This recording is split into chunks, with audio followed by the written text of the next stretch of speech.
Швидка 61 Черкаси, що трапилось? Алло. Доброго дня. Да, так, ну, мама, 72 года. Угу. Температура держится, ну, больше недели. 72, 78. Що 72, 78? Ой, господи. 37,2, 38. В таком диапазоне. Це ви на протязі тижня не звертались нікуди? Не, этот, как бы, самолечение. Взагалі. Ну, кашляет немного, есть кашель. Кашель Ну. і оце така температура, да? Да. Хворіє скільки днів уже всього? 5 день, 5 днів. До лікаря зверталися? Скоро визивали п'ятницю чи в суботу. А до лікаря на прийом ходили?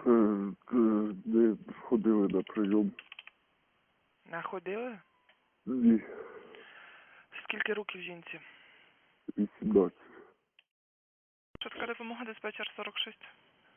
Да. Добре. Що у вас? Кашель і насморк. Так.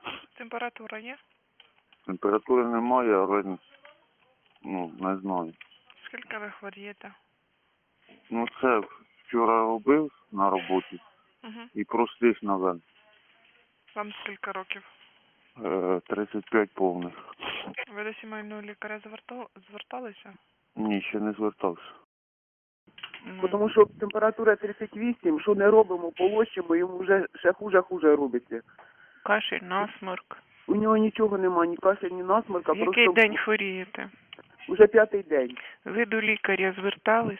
Та й до сімейного ми не зверталися, тому що вона стара жінка, і я не знаю, як до неї взагалі, вона сюди не приїхала. Вона скільки днів хворіє?